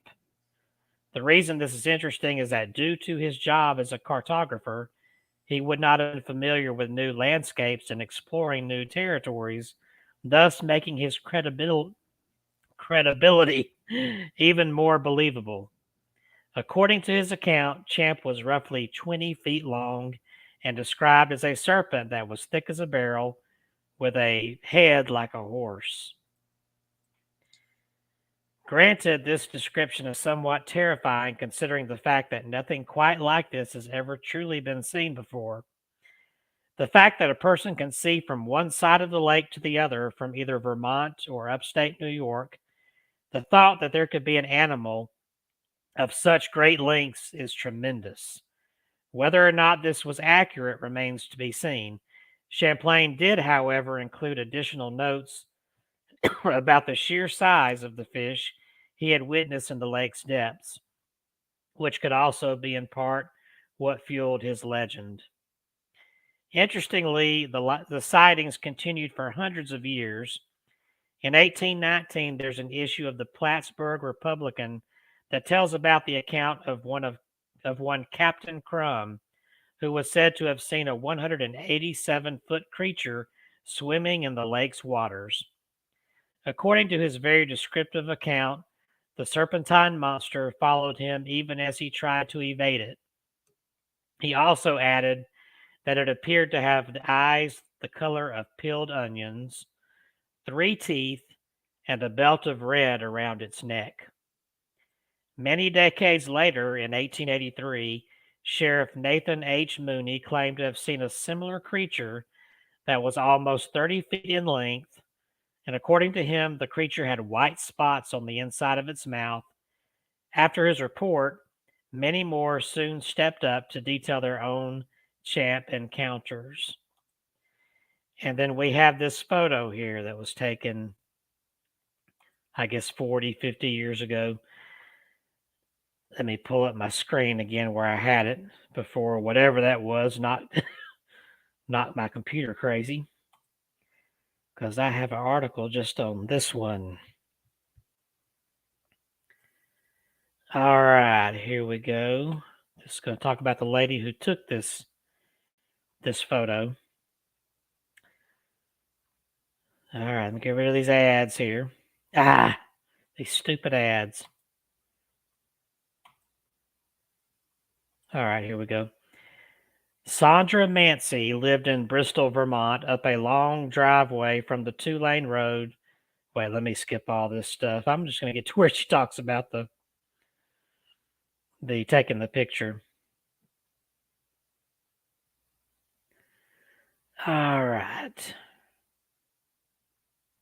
Here we go. This is the account from Sandy, who took this picture. On that summer day in 1977, she was showing Anthony Mancy, her then fiance and co-worker at General Dynamics in Groton, Connecticut, her Vermont roots.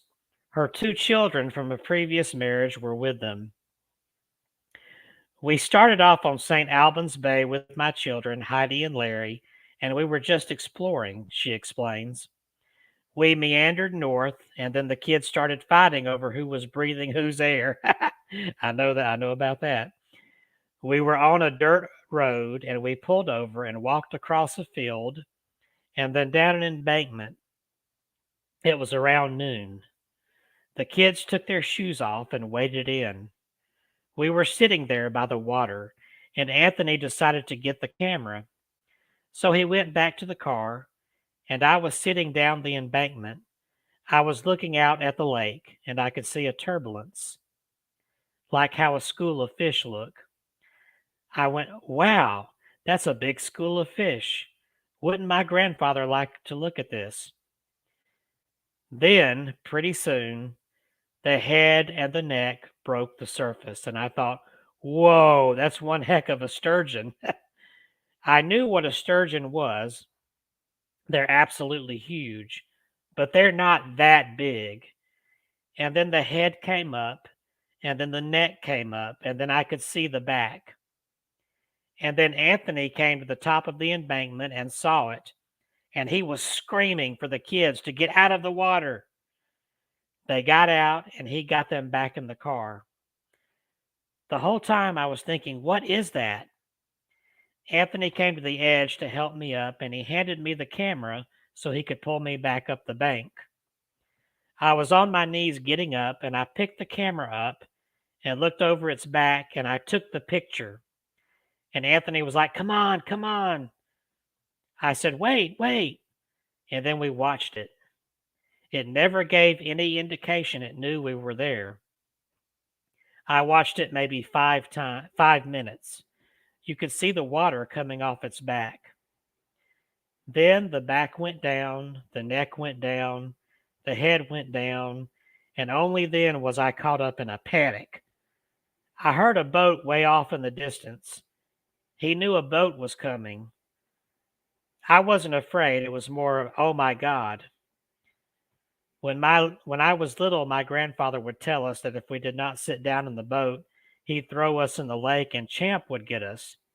But nobody believed it. Now my mind says this must be Champ. But being a Vermonter, my mind also said there must be a reasonable explanation for this. There has to be. This doesn't happen to people like me. We got in the car and it was like, okay, what just happened? What did we see? And my children were like, Mom, what was that? I said, I don't know. My son said, I know. It was a 2,000-pound duck. Anthony said we should tell someone. And I said, who are we going to tell? Are you going to go to a state trooper and say we just saw something in the lake? Manzi says there have been doubters ever since because she has never been able to say with certainty where she took the photo. I know we were north of St. Albans, she recalls. It was very rural, and I'm not sure where we were. I know I was on the Vermont side, close to Mizziquoi Bay. But all she has is a single frame, no negative, no roll of continuous shots. You know what, she says, and her voice rises just a bit. People say, why didn't you take more? It wasn't a conscious thing, and I've never kept negatives. What good are negatives? I never had any use for them. We just sent it to the photo mat. I mean, that's how insignificant we thought it was, and I would not even have thought about saving it. And let me see. Okay, her photo and her story made its way to cryptozoology experts, people who study hidden animals, including Joseph Zarniski, who would later write the book Champ Beyond the Legend, but whose mission at the time was to persuade Vermont and New York to pass protective legislation against anyone harming the mysterious lake creature. It was only a matter of time before the media pounced. Mancy had the photo copyrighted and gave it to her lawyer for safekeeping. I was in fear of getting exploited, Manzi says. I wasn't looking to gain financially from it. National Enquirer offered a lot of money, and I said no. I wanted to keep its integrity. I wanted credibility. In June 1981, the New York Times published the photograph, and Sandy Mancy braced for the response. I knew I had to have the conviction to say, okay, this is what I saw. You tell me what it was. Dr. George Zug of the Department of Vertebrate Zoology at the Smithsonian National Museum of Natural History told the New York Times in a follow-up story that evidence was mounting that some creature inhabited the cold lakes of the Northern Hemisphere. Let's see. Let me see if there's any more to this story once I get past all this other crap. So, according to Manzi, I don't even have the photo hanging in my house. I'm not emotionally attached to it. What I have here, and she touches her eyes and her heart, that I love that a lot. I know it's there. I will go to God and stand before him and say, God, why me? Now tell me what it was. The photograph keeps it there, so I know I saw that. I know this. Lake Champlain has something, a secret, a hidden treasure, and it's wonderful and it's magnificent, even if you don't believe it's there. Someday I'll be vindicated and people will say, remember that old lady from Vermont. And sadly, after this article, actually just a few years ago, Miss Manzi passed away from cancer, but she went to her deathbed swearing that this was an authentic photograph, and nobody's been able to disprove it since. And the fact that she never wanted any money or any, fame from it kind of speaks in volumes. So I wonder, what that thing is out there. It looks like a dinosaur to me. But that's Champ, the Lake Champlain monster. Well, I've heard of Champ, and I'm not going to argue that that is a genuine photograph. The question is, what is it a photograph of? Oh. So anyway, so there's one part of these stories that we have yet to touch on. Is it the mermaid? Oh, there it is. What's that? What's that? What the hell? It's a chupacabra with fins. This is the remnants. These are petrified, mummified, whatever. So let's just go do this. We've got 30 minutes. 21 facts about mermaids. And yes, you're going to learn through this that yes, indeed, mermaids do live in rivers and lakes, not just the ocean. So mermaids have always been shrouded in mystery, being so alluring, yet ever evading to the public eye. But many people claim to have seen them, and they, like the sailors of the 1800s, tired, sick, and potentially disillusional? Or are they lying? Mermaid sightings go way back. Even Christopher Columbus wrote about seeing mermaids on his voyage. Could mermaids really exist, and what would they be like? In this article that I'm reading here, right here at Abnormal Alabama, we're going to answer a few questions about mermaids and share a little about mermaid history, mythology, pop culture, and media. What is a mermaid? Well, you see the picture up there. That is the remnants of mermaids. A mermaid's an aquatic creature that has the upper body of a human and the tail of a fish instead of legs. In legends, mermaids are always depicted, or mostly depicted, as beautiful women known for their enchanting song.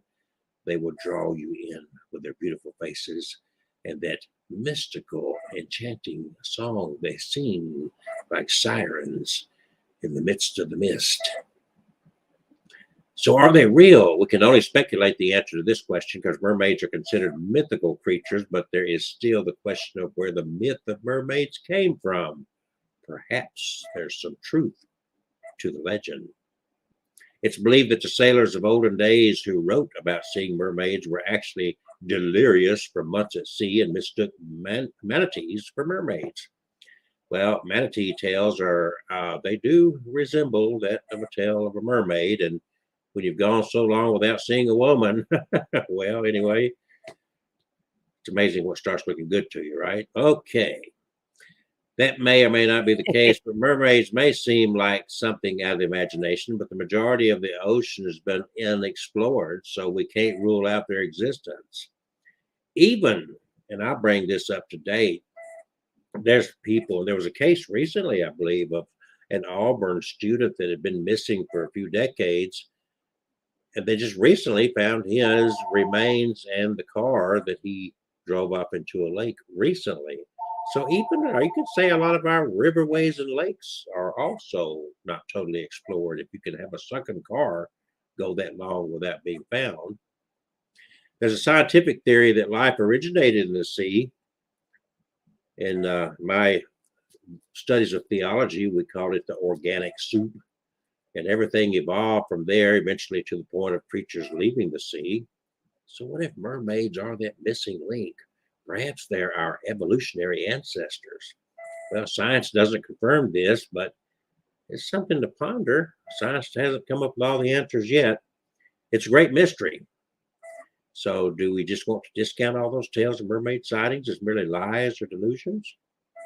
So the next question is where do they live? I want to see a mermaid. Would you like to see a mermaid? You got to find where they live. So it's a no-brainer. Mermaids live in the sea and inhabit marine areas all over the world, according to legend. There's also stories of mermaids living in lakes and rivers, since we are speaking of monsters in the lakes today. Mermaids are also common as spiritual beings or deities even. These mermaids are more metaphysical and cannot be seen, but can be prayed to and communicated with. Where's your Ouija board? Where's your Ouija board, Kevin? Talk to a mermaid. Mermaids may get your rod pod skull thing. Mermaids may also live in Atlantis. The lost city of Atlantis is a fictional island that sunk and is now submerged. In some stories and movies, mermaids live there. And who knows? Maybe the city of Atlantis is not a fictional island after all. So what are the recorded mermaid sightings? Well, mermaid sightings have been reported by many sailors and pirates throughout history. The theory is they actually were mistaking a manatee for a mermaid, but really, who knows? Here's a few historical accounts of mermaid sightings. We already mentioned Christopher Columbus. He was the first documented account of seeing a mermaid. He wrote that the mermaid was not as beautiful as legend, but it had a masculine face. But then again, Christopher Columbus may have been gay, who knows? It is believed that it was really a dugong that he saw. Then we have the story of John Smith from Jamestown. He sighted a mermaid. He said she was graceful and by no means unattractive.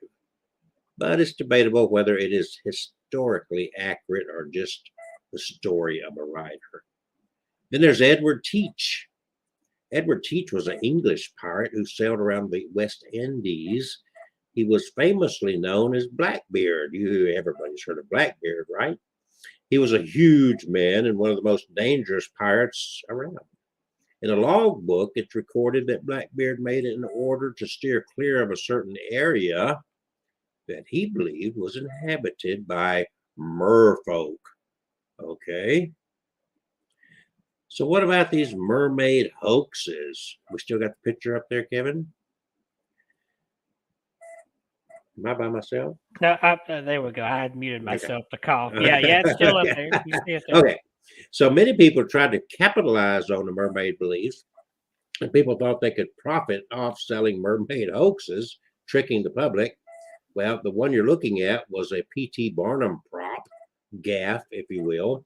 The founder of Barnum and Bailey Circus. He was an American showman known for promoting hoaxes. And what you're looking at is the Fiji mermaid. It was the upper half of a dried monkey sewn to the tail of a fish. Do you see that? This Yeah. was on display in the 1840s and created a mermaid craze in New York. And Barnum teamed up with the Levi Lyman, who posed as a naturalist to sell the mermaid to the public. It was a success, and Barnum was actually taking his tour all the way to London, across the ocean. And he doesn't say that in his journey to London that he ever saw a mermaid crossing the sea. Interesting fact. Jenny Hanivers. Sailors around the world in the 16th century earned extra income by creating Jenny Hanivers as novelties to tourists. They were advertised as mermaid bodies, but they were actually ray carcasses that had been dried and carved. They were debunked in 1558 by Swiss naturalist Conrad Gessner. But you know what? Now we're in the 21st century. I bet we could do that again. What do you think? I bet people would buy it again. Mermaids, the Body Found Animal Planet aired this mockumentary full of fake footage that many believe to be real.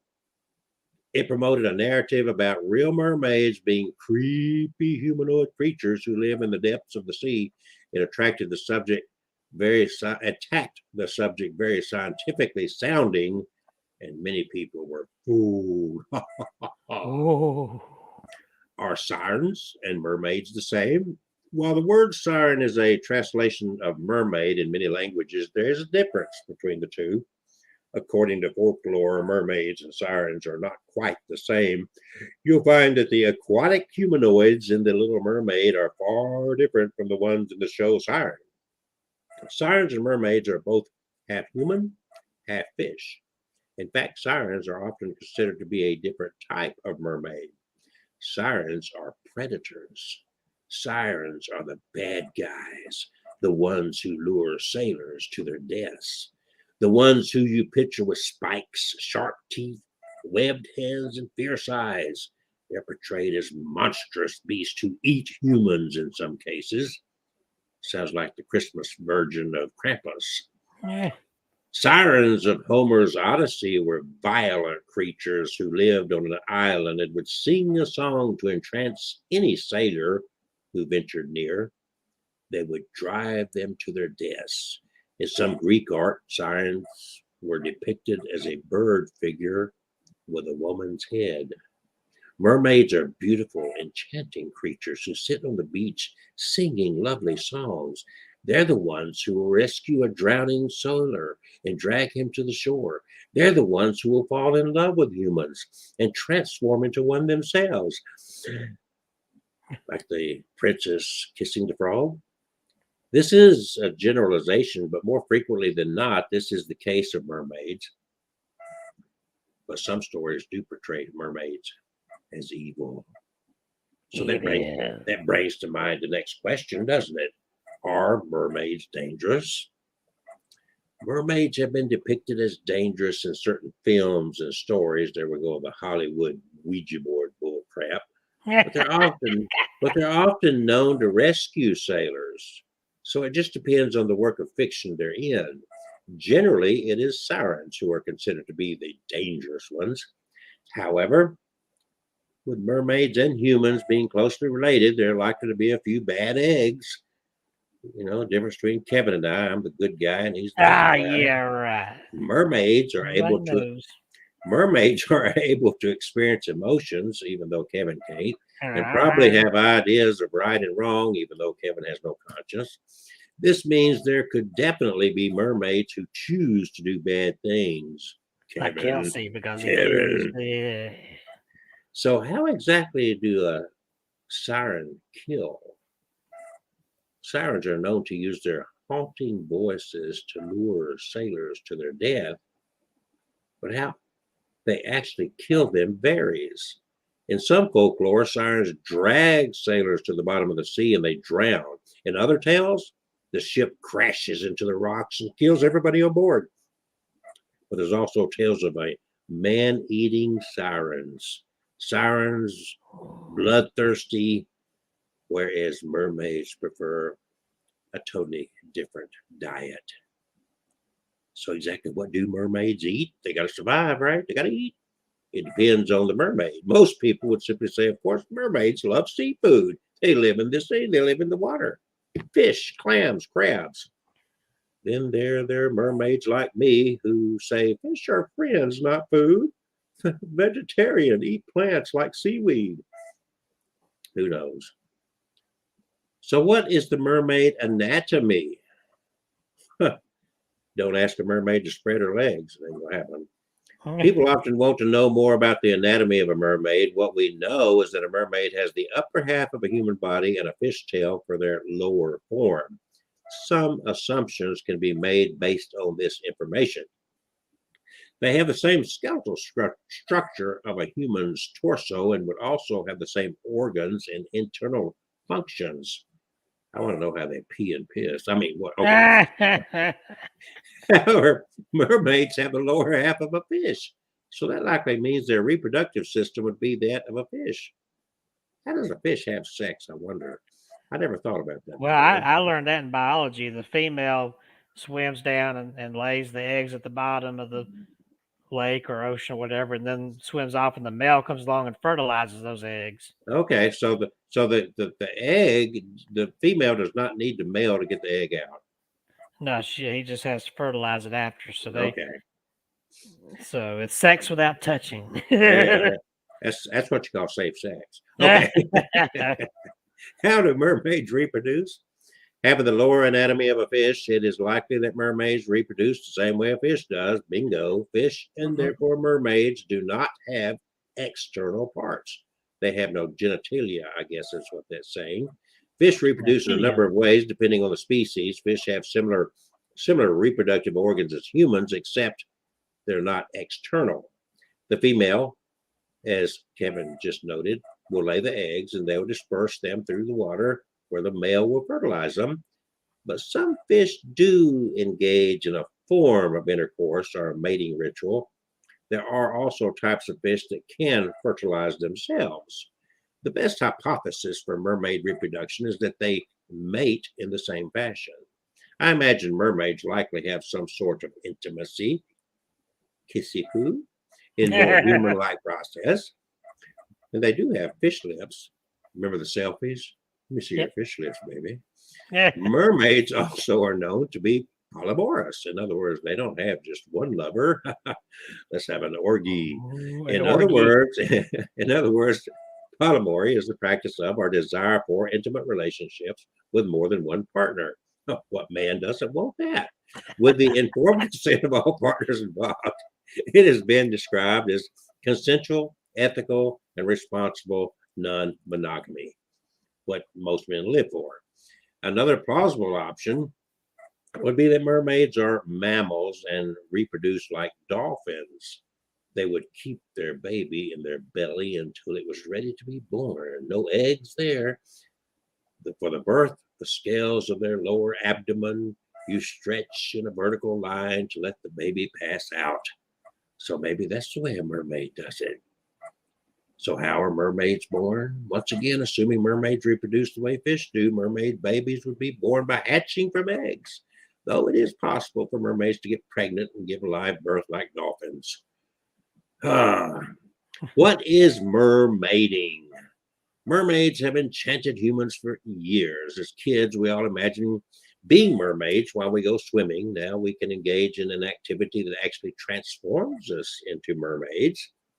Mermaiding emerged around 2004 with the appearance of professional mermaids such as Hannah Fraser, Lyndon Welbert, Melissa Dawn, and Mermaid Carriel, most of them giving a magical twist to the sport of freediving.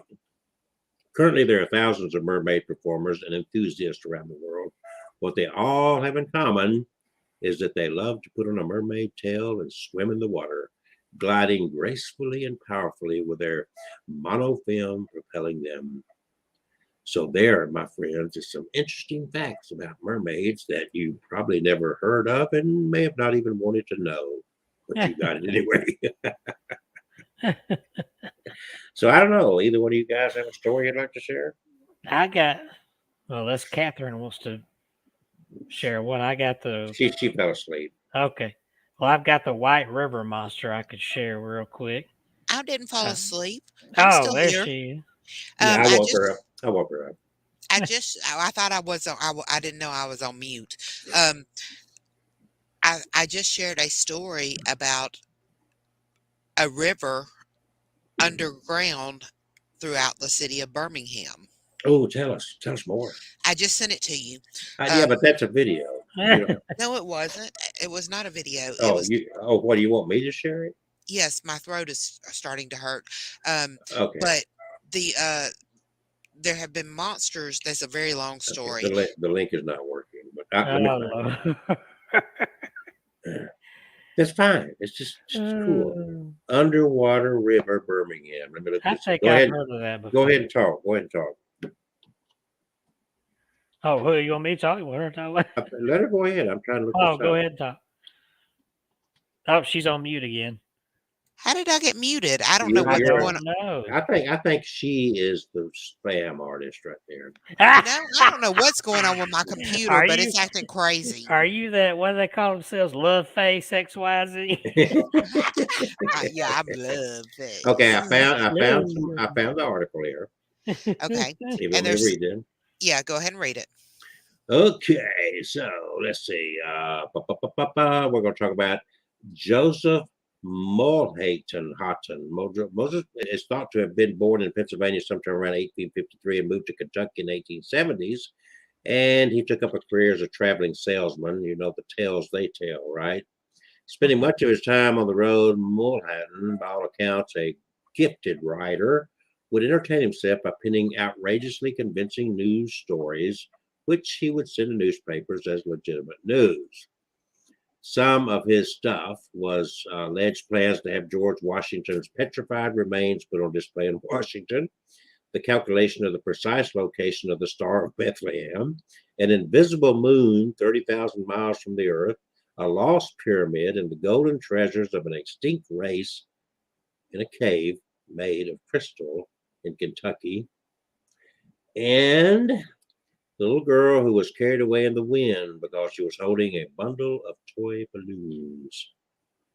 But what about this one? Tales of an underground river flowing beneath the streets of Birmingham have been whispered about since the 19th century. Popular version of the story can be traced back to 1884, when underground water sources were discovered near the city's center. The legend peaked as self-identified scientist and cave expert Joseph Mulhayton described leading an expedition through Birmingham's underground on a river 300 feet wide and 150 feet to the top of the cavern, large enough for steamships to travel. Mulhayton recorded seeing sea vessels from primitive civilizations, skeletons of ancient sea monsters, and Egyptian-style relics hailing from a prehistoric society. Over the century, geologists have mostly laid worry to the rest regarding the mysterious underground river, but no one can deny the presence of water sources beneath Birmingham, tributaries that undoubtedly flowed throughout the sprawling stretches of rich limestone in the area. So what is there more to this? He presented himself as a professor and a cave expert, and he wrote and fabricated a report called Underneath Us, which was published by the Birmingham Iron Age on August 28, 1884. And he claimed the story that I just shared, and it led local citizens, or he led local citizens to explore the underground river.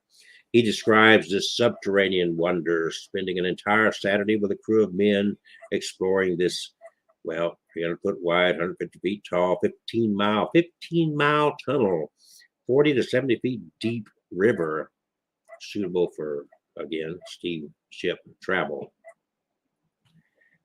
He described his discovery as undoubtedly the most remarkable discovery ever made on the American continent.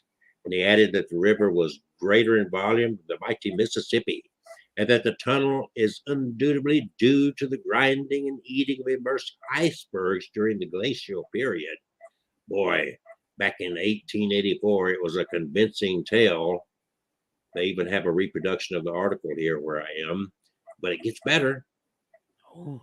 It gets better because he talks about the prehistoric people that he found down there.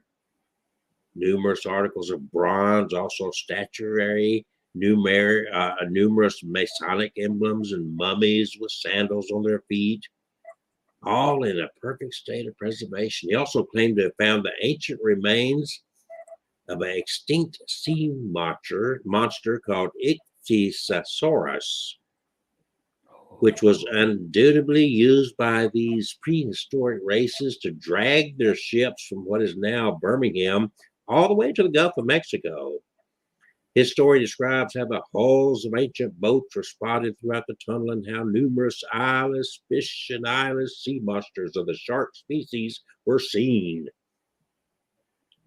Wow. According to the Jefferson County Historical Association, an office near Fifth Avenue North and 22nd Street advertised mystic underground river excursions during the 1800s and 1890s. Unfortunately, despite the public interest, I was unable to find any evidence of this cave being found again. But you never know. No. So there is the rest of the story, as Paul Harvey would have said. And there's I put the picture of that book cover up there. So Yeah. the story cover. Let's go find that river. You gonna go drill? You laugh. I want to go find the river. Go down there to Twin Street North and start digging down into that. That's it. Let's go on an expedition and write a fable. let Birmingham's finest come and arrest us for digging up the city street. I can't believe this thing is still popping up here. Again? Yes. I My just blocked it computer's again. going crazy. It went quiet for a little while. Yeah, like craziness. But anyway, the show is about 4 minutes. Anybody got a short thing they'd like to share real quick? I was gonna share about the White River monster, which I could probably do that real We quick. got it. We're not. We can go as late as we want. You know that. There's no timer here. We're the one putting the timer on it. So go for it. Go for it, Mr. Kevin. Go for it. In a deep eddy of the White River near the town of Newport, Arkansas, believers say that the South's version of the Loch Ness Monster resides. The White River Monster has been reported since at least the early 1900s, although some monster fans have vaguely suggested that it might have been involved in the sinking of a boat on the river during the Civil War. Boats were sunk in the White River during the war, but nothing in the official records of the Civil War armies and navies suggests a monster was involved. The first documented case of something strange in the river actually dates from about 50 years later. In December 1912, an Arkansas newspaper reported that timber workers floating rafts of cedar on the White River below Branson, Missouri, had seen something large and strange on the bottom. At first, they thought it was a boulder, but then they became convinced it was a gigantic turtle. They estimated its weight at 300 pounds. The report of the Big River Monster created quite a sensation among the sportsmen of Branson, and Tom Brainerd, one of the local anglers, organized a party to go and capture it. As it will be impossible to gig the turtle, they took a number of strong ropes, and this is from an article published back then, from which they will endeavor to loop over it and land it in that manner. Well, the results of the expedition down the river from Branson are not known, but 12 years later, the monster of White River showed up further downstream in Arkansas. According to some accounts, a Little Rock woman described seeing it surface with a blowing noise. She described it as gray with some kind of strange hide. The real explosion of publicity about the White River Monster, however, came in 1937. A farmer named Bramlett Bateman reported that workers on his plantation had seen something strange in a deep eddy of the White River, about 6 miles downstream from Newport, Arkansas. Bateman went to take a look for himself and described the creature as being a car length wide, 3 car lengths long, and with a hide like an elephant.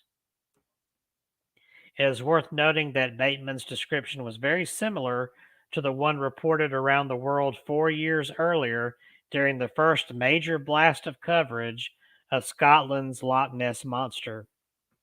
It should also be noted that Newport and much of the White River Valley had been devastated by one of the worst floods in Arkansas history earlier in 1937.